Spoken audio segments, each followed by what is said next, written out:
अरे बाप रे बाप। जय हो बड़े भाई साहब की। आज आपके राष्ट्रीय स्वयंसेवक संघ ने एक महान काम कर दिया है। कैसे? उन्होंने अपने ग्रुप से मुझे हटा दिया है और उसमें लिखा कौन है से कि ग्रुप आप का अपना अटॉर्नी? प्रचार अपने संगठन में करें। अच्छा अच्छा अच्छा। क्या राष्ट्रीय स्वयंसेवक संघ इतनी दुष्ट है कि उसे अच्छा भारत नहीं चाहिए? अच्छा, किसने हटाया अटॉर्नी? अब मालूम नहीं, किसी में जो भी आपके एडमिन होंगे उन्होंने हटाया ना। जो मैंने आपका कौन ऐप से था वाले जो मतलब? आपने मुझे भेजा था जिससे मैं जुड़ा था, हाँ। आज जो है मैंने देखा जब मैं उसमें कुछ पोस्ट डालने वाला था तो उसमें टीप लगी हाँ हुई जी। थी, मुझे हटा दिया था और टीप लगी थी कि कृपया अपना प्रचार अपने संगठन में करें। तो मैथिली शरण गुप्त किस चीज का प्रचार कर रहे हैं? अच्छे भारत का। तो सब अच्छे भारत का, राष्ट्र के हित में तो प्रचार कर रहे थे ये वो। दुष्ट, अपने व्यक्तिगत ये थोड़ी प्रचार कर सुनिए रहे थे ध्यान वो। से, ये दुष्ट राष्ट्रीय स्वयं सेवकों को अच्छा भारत नहीं चाहिए क्या? अब मुझे ये हक मिल गया है कि मैं राष्ट्रीय स्वयं सेवक संघ को दुष्ट कहूं। ये बताइए दुष्टता है कि नहीं है ये? बाप रे। नहीं नहीं, आप बताइए ये ये तो राष्ट्रीय मतलब स्वयं सेवक संघ की दुष्टता है कि नहीं है? आदरणीय, वो किसी भी संघ की बात हो, ऐसा मतलब नहीं बात तो कर ले, मैथिली शरण वो गुप्त तो बात अपनी करके बात कर होने ही पे नहीं दूसरी रहे। चीज। मैथिली शरण गुप्त किस बात का प्रचार कर रहे हैं कि आपको जो है ना ग्राम स्वराज्य मिल जाएगा, आपको जो है ना एक ऐसा अद्भुत भारत मिलेगा जहां टैक्स नहीं देना पड़ेगा, आपको एक ऐसा वो अद्भुत मैथिली भारत शरण मिल गुप्त जाएगा जी ने जिसमें एक बात बटन कही थी दबाओ ना। है। आदरणीय, मैथिली शरण गुप्त जी ने एक बात कही थी ना, हम्म। उसमें लोगों के पेट में दर्द उत्पन्न हो गया। तो दर्द उत्पन्न हो गया है तो भ्रष्टाचार मुक्त वो मैं दर्द, भारत एक दूंगा। मिनट एक मिनट, डॉक्टर आदित्य, मैं आपसे निवेदन करना चाहता हूं कि यदि उनके पेट में दर्द हो गया तो वो दुष्ट हैं फिर। यही तो मैं कह रहा हूं कि क्या राष्ट्रीय निसंदेह। स्वयंसेवक संघ दुष्ट है? क्या उसे अच्छा भारत नहीं चाहिए? वो किस चीज का प्रचार कर रहा है? 56 इंच के सीने वाले का? किसका प्रचार कर रहा है वो? ये राष्ट्रीय स्वयंसेवक संघ को अभी मुझे जानते हो बहुत भयानक चीजें मालूम पड़ी पिछले 4 दिन में। जी मतलब आदरणीय। 13 डिग्री धारी वाले मैथिली शरण गुप्त को वो चीजें मालूम ही नहीं थी। जानते हो अच्छा मुझे जी। क्या मालूम पड़ा डॉक्टर आदित्य? जी आदरणीय। मुझे मालूम पड़ा कि हमने परतंत्रता डरे हुए अंग्रेजों से 700 करोड़ देके खरीदी है।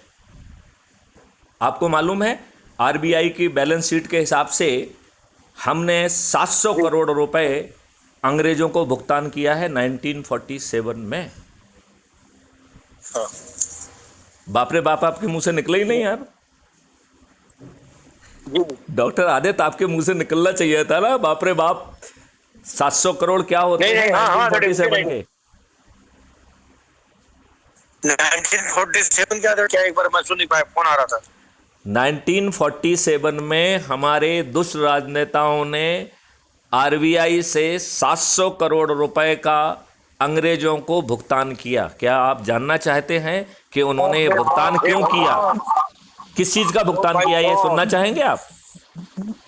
बिल्कुल बिल्कुल बताइए आदरणीय। तो मैं आपको बताना चाहता हूं कि आपने राष्ट्रपति भवन अंग्रेजों से खरीदा है, आपने पार्लियामेंट अंग्रेजों से खरीदी है जो आपके ही धन से आपके ही श्रम से बनी थी। जितनी भी बिल्डिंग अंग्रेजों ने अपने साम्राज्य काल में बनाई उन सबको लिस्ट करके उसकी कीमत आपसे ली है। जी। और दूसरा कंपोनेंट उसमें है कि जितने अंग्रेज आपके शोषण के लिए लाट साहब बन के आपकी छाती पे बैठे हुए थे, इन दुष्ट राजनेताओं ने उन्हें ताउम्र पेंशन दी है। इन दोनों चीज़ों को जोड़ के जो राशि बनती थी वो 700 करोड़ बनती थी। अरे बाप रे बाप। और आपको क्या मिला? नहीं, अच्छा हम ये कह रहे हैं ये राजनेताओं के पिताजी का माल था क्या? नहीं, ये तथ्य जो ये है तो आम आदमी से क्यों ये तो छिपाया गया? बिल्कुल सत्य बात है, बिल्कुल सत्य।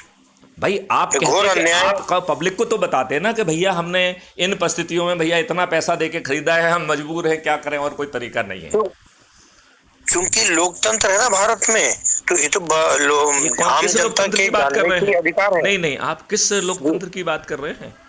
वो लोकतंत्र जहां इन राजनीतिक पार्टियों ने जाति के आधार पर, धर्म के आधार पर, संप्रदाय के आधार पर, संकीर्ण राजनीति के आधार सबको बांट पर दिया है। लोगों को शॉर्टलिस्ट हाँ। किया और जी। फिर विनेबिलिटी के आधार पर उन्हें टिकट दिया। और इन दुष्ट राजनेताओं को विनेबिलिटी किस में दिख रही है? किस में विनेबिलिटी दिख रही है इनको? आदरणीय डॉक्टर आदित्य जी, उन्हें विनेबिलिटी दिख रही है अपराधियों में, दुष्टों में, दुर्जनों में, बाहुबलियों में, धनबलियों में। और सभी राजनीतिक पार्टियां दुष्टता करके, षड्यंत्र करके विजय हासिल कर रहे हैं। वो फ्री भी बांट रहे हैं, दारू बांट रहे हैं, साड़ी बांट रहे हैं, पैसे बांट रहे हैं, गरीबों को मुर्गे बांट रहे हैं और गरीबों का वोट खरीद रहे हैं और उन्हें रिप्रेजेंट नहीं कर रहे हैं। इन दुष्ट राजनेताओं को शर्म नहीं आती है जब ये कहते हैं कि मैं तो अपनी पार्टी का छोटा सा सिपाही हूं। इनका सालों का मुंह फटता है ये कहने में कि मैं अपनी जनता का प्रतिनिधि हूं। बताइए, उन्हें कहना चाहिए कि नहीं कहना चाहिए कि मैं फलानी जनता का प्रतिनिधि हूं? उन्हें लज्जा नहीं आती है जब वो कहते हैं कि मैं पार्टी का अदना सा छोटा सा सिपाही हूं? हाँ, जनता को लूट रहे हैं, वो कैसे कहेंगे जनता के प्रतिनिधि है? अपने आप को लूट रहे हैं ना, बोलना चाहिए जनता का प्रतिनिधि हूं। तो आप अपने लोगों से बात करिए और मुझे फिर से जो है ना एडमिट कराइए और एडमिन बनाइए।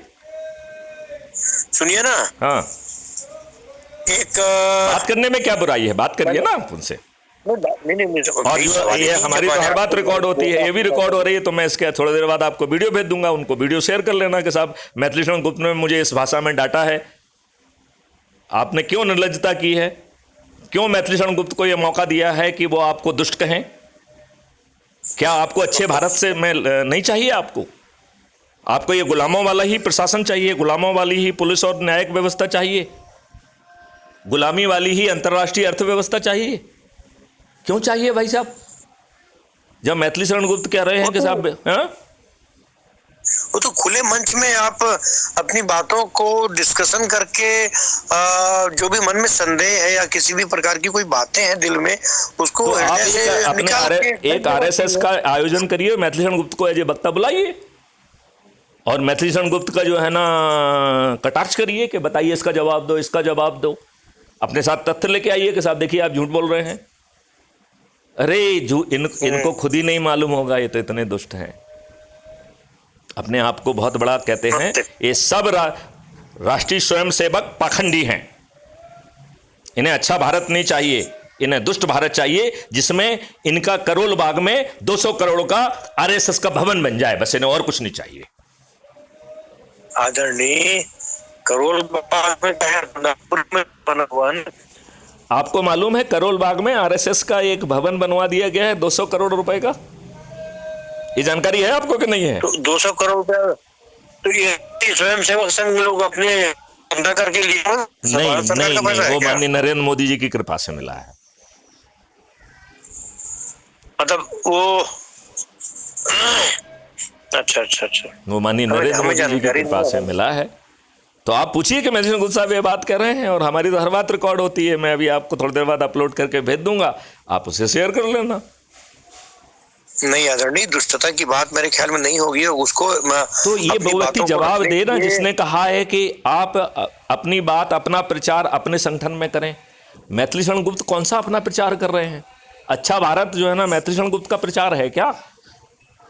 मैथिली शरण गुप्त तो उल्टा कह रहे हैं कि हम आपको जो है ना बिना में कोई भी किया गया कार्य आदरणीय वो देश का ही रहता है, देश की जनता का, देश की नागरिक का रहता है। जिसने हमें रिमूव किया है, जो भी उसके एडमिन हैं, उनको जिनको आप जानते हैं उनसे बात तो करो कि मैथिली शरण गुप्त को दोबारा एडमिट करो। तो कौन सा ग्रुप आदरणीय मुझे नहीं पता ना, एक बार राष्ट्रीय स्वयंसेवक का संघ का जो ऐप है उसके माध्यम से, जो राष्ट्रीय स्वयंसेवक ऐप जो आपने मुझे भेजा था, आपके द्वारा हम जुड़े थे, उससे इन्होंने मुझे बाहर किया है। मेरे द्वारा नहीं, एक बार और हमारे दिलीप भट्ट साहब जी के द्वारा भी तो जुड़े थे। अब करीब 2.5 साल 3 साल पहले, 4 साल पहले भी जुड़े थे आदरणीय। आप मध्य प्रदेश भोपाल में आप 4 साल पहले रिटायर हुए थे कि नहीं थे? 5 साल पहले रिटायर। हाँ 5 साल पहले रिटायर। हाँ 4 साल पहले। नहीं, उसके बाद 5 साल, 4 साल 3-4 साल हो गए होंगे। हाँ, एक और दूसरे नंबर से आप शायद और जुड़े थे एक बार और, तो मध्य प्रदेश ग्रुप में आपका जोड़ा गया था पहले, तो उसी समय से आप जुड़े हुए हैं उस ग्रुप में। तो हम अभी भी जुड़े हुए हैं। हाँ, तो हमारी बात तो पहुंचती है। नहीं, मैं आज ये जानना चाहता हूं कि जिस एडमिन ने मुझे हटाया है वो एडमिन कौन है, उसने मुझे क्यों हटाया है, वो मुझसे किस प्रचार की बात कर रहा है, क्या अच्छे भारत की बात करना मैथिली शरण गुप्त का अपना प्रचार है? मेरी क्या बात- पता आदरणीय, किसने हटाया मुझे जानकारी तो उसके बारे में नहीं है, और उसका मैंने अरे भाई, आप पता करते हैं, देखिए, पूछता जो हूँ मैं एडमिन जाकर। हैं उसमें उन सबसे बात कर लो आप, हम्म। बात करिए उनसे। नहीं वो अरे बात करिए, वो तो खैर कर लेंगे भाई, उनको डायरेक्ट आपसे, आपका नंबर सब तरफ तो पूरे सब हर हर अरे जगह उनकी में आपको औकात नहीं है कि मैथिली हर शरण गुप्त ग्रुपों से में बात कर होता लें। हुआ ये है। छोटे ओछे चरित्र के लोग जो राष्ट्रीय स्वयं संघ के बड़े पदाधिकारी हो सकते हैं, लेकिन ये अशिक्षित भी हैं, इनके चरित्र में कोई दम नहीं है, इन्हें कभी सत्य कहने का साहस नहीं हुआ। ये आदरणीय सुनो ना, नहीं, मुझे तो उसको गुस्सा है। यूट्यूब में डालते हो नहीं जो भी नहीं, ये करते हो, बताइए। कोई दिक्कत नहीं नहीं है। नहीं, मुझे बहुत नहीं, गुस्सा है। ठीक है भाई साहब, गुस्सा है। नहीं, अब मुझे इस यदि मैं बात से किसी को गुस्सा बात है कि वो करूंगा क्या तो कह वो रहे उल्टा हैं कि मेरे को अपना बोलेगा, प्रचार वो अपने संगठन में कि करिए। राष्ट्रीय स्वयं नहीं नहीं, सेवक एक संघ का मिनट, नाम एक वो डॉक्टर आदित्य दुबे, मुझे एक अपनी व्यक्ति बात पर कह मेरी बात प्रचार कर रहा मुझे है। मुझे अपनी बात कह लेने दीजिए। मैं ये कह रहा हूँ, उन्होंने कहा आप अपना प्रचार अपने संगठन में करिए, तो मैं पूछ रहा हूँ कि मैथिली शरण गुप्त किसका प्रचार कर रहे हैं? अपना प्रचार तो कुछ है नहीं, अच्छे भारत का प्रचार है। नंबर एक, क्या राष्ट्रीय स्वयं सेवक संघ को अच्छा भारत नहीं चाहिए? नंबर टू, क्या आपने वो चीजें बताई हैं जो मैथिली शरण गुप्त बता रहे हैं? 700 करोड़ जो है इन राजनेताओं ने छिपाकर अंग्रेजों को दे दिए, ये तथ्य क्या राष्ट्रीय स्वयं सेवक संघ ने कभी जनता के बीच में लाया? क्यों नहीं लाया? तो उस पैसे को दी तो आदरणीय राष्ट्रीय स्वयं सेवक संघ ने थोड़ी दिया है, नहीं, तत्कालीन लेकिन उस समय लेकिन प्रधानमंत्री लेकिन नेहरू जी थे, उन्होंने दिया होगा। उन्होंने ही दिया है, केवल 4 लोगों को ही ये हाँ बात मालूम है। क्या जी। माननीय जवाहरलाल नेहरू के पिताजी की संपत्ति थी ये? मैं बस सिंपल नहीं इतनी। तो उनको नहीं पता होगा ना, राष्ट्रीय स्वयं सेवक संघ तो को कहाँ राष्ट्रीय पता स्वयं होगा सेवकों आदरणीय? को मालूम करना चाहिए ना, जो आरबीआई की बैलेंस शीट से आज मैथिली शरण गुप्त को मालूम पड़ रहा है, वो बैलेंस शीट का अध्ययन करने के लिए आरएसएस को अपने अर्थशास्त्रियों को लगाना चाहिए। क्यों नहीं लगा रहे हैं? मैत्री नहीं आदरणीय, मैत्री को चाहिए ना कि वो, फिर उसको ये नहीं चाहिए ना, मैत्री शरण गुप्त जी को ये नहीं बोलना चाहिए कि राष्ट्रीय स्वयं सेवक संघ का ही दोष है करके मैं ये नहीं कह उस विषय रहा हूं, में। मैं तो भाई नहीं उसको नहीं, जब उनके मैं संज्ञान ये में नहीं बिल्कुल रहा नहीं कह रहा होगा हूं। आदरणीय, तो वो कहाँ से जानेंगे? एक मिनट, अंदर की बातें, अंदर का डॉक्टर भ्रष्टाचार है ना वो। डॉक्टर आदित्य जी, जिस अध्ययन से ये बात जी सर। मेरे पास पहुंची है, वो सब अध्ययन आरएसएस को भी कराना चाहिए ना। इतने सारे संगठन हैं, इतने सारे लोग जुड़े हुए हैं। अरे आदरणीय तो ठीक है, पर इस संदर्भ में अपन आरएसएस को कटघरे में क्यों खड़ा कर रहे हो आप? मैं ये कहना नहीं, चाह मैं रहा तो हूँ, आरएसएस एक सामान्य को जजमेंट वाली कटघरे बात में कर रहा खड़ा हूँ कर रहा आदरणीय। हूं मैथिली शरण गुप्त को ग्रुप से निकालने के लिए, मैथिली शरण गुप्त को अपने ऐप से निकालने के लिए मैं उनको कटघरे में खड़ा कर रहा हूं, सिर्फ इतना कहने के लिए कि आप अपना प्रचार अपने संगठन में करिए। तो मैथिली शरण गुप्त का क्या प्रचार कर रहे हैं, और मैथिली शरण गुप्त का संगठन कौन है? आप सब लोग हमारे संगठन हैं। भारत का हर व्यक्ति जिसे अच्छा भारत चाहिए, वो मेरा संगठन है। अब राष्ट्रीय स्वयं सेवक संघ बताए कि उसे अच्छा भारत चाहिए कि नहीं चाहिए। आपको नहीं लगता है कि मुझे राष्ट्रीय स्वयं सेवक संघ को कटघरे में खड़ा करने का हक है? नहीं आदरणीय, इस संदर्भ में भले आपकी जो भी मानसिक रूप से आपको दुख पहुंचा होगा, जो भी होगा उसके लिए खेद है हमें, उसका वो तो ऐसा नहीं होना चाहिए था कि इन संदर्भों में कैसे करके, किन परिस्थितियों में किसकी मजबूरियां थी क्या नहीं मालूम हमें, कि जिसने जो किया होगा मुझे नहीं पता, मैं तो पता कर लूंगा, उसकी बात नहीं है। चरित्र मेन में बात है आदरणीय, चरित्र में इतना 1947 वाली बात जो आपने कहा, एक सेकंड वो चलो उसको डिस्काउंट कर देते कि उन्हें भी नहीं मालूम होगा। लेकिन लेकिन मेरा ये कहना है, जब मेरी हर पोस्ट में मेरा नंबर होता है जी, तो उनके चरित्र में इतना तो दम होना चाहिए थी कि वो फोन लगा के मुझसे कहते कि मैथिली शरण गुप्त जी ये प्रचार अपना क्यों कर रहे हैं। तो फिर मैं उनसे पूछता हूं कि मैथिली शरण गुप्त अपना क्या प्रचार कर रहे हैं। और भाई साहब, जिस अच्छे भारत की मैथिली शरण गुप्त गारंटी ले रहे हैं कि बिना भारत सरकार के खजाने के हर भारतीय को जो है टैक्स मुक्त और कर्ज मुक्त भारत मिल जाएगा, क्या राष्ट्रीय स्वयं सेवक संघ को वो अच्छा भारत नहीं चाहिए क्या? तो भैया शपथ ले लो, अपने लोगों से कहो कि हर रविवार को मिलें और अपने शपथ को दोहराएं। बस इतना ही यदि राष्ट्रीय स्वयं सेवक संघ कर लेगी तो हमारी यात्रा तो 3 दिन में पूरी हो जाएगी।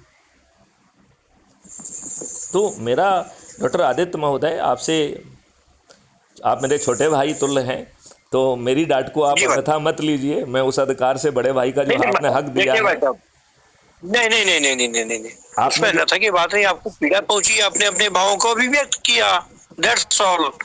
उसमें कोई बड़ी बात नहीं है। नहीं, किसी भी व्यक्ति को किसी भी मुझे कार्य से, मुझे और ऐसा कार्य से कि भाई देश हित में अगर आप कार्य कर रहे होते, हाँ, देश हित में आप कार्य करे होते, देश के विरुद्ध कार्य करे होते तो बात दूसरी थी। लेकिन अब ये किस परिस्थितियों में किन मानसिकता के तहत किया गया मुझे नहीं पता है। चलो मैं अब तो ये उसके कह बारे रहा में हूँ संज्ञान कि लेना हमारी पड़ेगा हर मुझे। पोस्ट में मेरा नंबर होता है, तो वो डायल कर लेते कि मैथिली शरणगुप्त जी मैं आप आदरणीय जिम्मेवार पद काफी, में रहे हैं, मैं ना आपसे काफी दिनों ऐसे से चरित्र की बीपी, अपेक्षा नहीं है। मेरा बीपी शुगर बढ़ा हुआ था, तो मैं काफी दिनों से मैं हॉस्पिटल में भी था सर, आदरणीय 10-15 दिनों से भी, जी है ना। तो मैं क्या ट्रीटमेंट के दौरान बहुत दिनों से, आपने देखा भी होगा, मैंने मोबाइल पर ज्यादा मेरा वो पोस्टिंग दुनियादारी कुछ नहीं गई है। बाकी जो कार्य मेरे और भी चलिए मेरी मेरी साथीगण है, कुछ प्रार्थना मैं कर लूं क्या?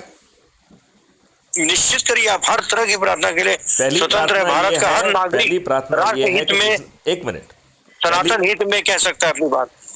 मैं ये कह रहा हूं, पहली मेरी प्रार्थना है कि जिस व्यक्ति ने मुझे हटाया है वो व्यक्ति यदि दूरभाष पर मुझसे चर्चा करेगा तो मुझे प्रसन्नता मिलेगी, नंबर 1। नंबर 2, ये बात अच्छा कहा आपने, ठीक है, नंबर टू मुझे ठीक। फिर से जो है ना सम्मिलित किया जाए। नंबर 3, मुझे एडमिन भी बनाया जाए अब तो।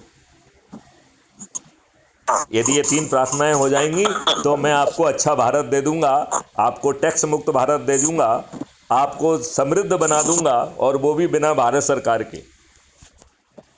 आपको जो है 56 इंच के सीने वाले माननीय नरेंद्र मोदी जी की जरूरत नहीं होगी, ये भी मैं आश्वस्त कर रहा हूं। तो आप मेरी बात जो है ना सिर्फ पहुंचा दीजिए, और यदि संभव है तो कॉन्फ्रेंस कॉल में यदि उनसे बात करा दोगे तो और भी अच्छा हो जाएगा। इसमें मैं नहीं करा पाऊंगा नहीं, क्योंकि देखिए ये आपका व्हाट्सएप कॉल की हो। हाँ हाँ, व्हाट्सएप कॉल के बारे में मुझे कोई जानकारी नहीं है कि कैसे इसमें कॉन्फ्रेंस कॉल कराया जाता है। चलिए आप नॉर्मल ये कॉल लगा WhatsApp के, कॉल है ना? नॉर्मल कॉल लगा के करा दीजिएगा। तो अब मैं अपने मुझे छोटे, पहले अब तो अपने, समझिए। अब एक मिनट, मैं अपने छोटे भाई को इससे ज्यादा तकलीफ नहीं देना चाहूंगा, और आपकी इजाजत से इस वार्तालाप को यहीं विराम देता हूं, और फिर एकाध दिन में धन्यवाद। हम आपसे बात करेंगे। जय सिया राम भाई साहब, जय सिया राम। जय सिया राम।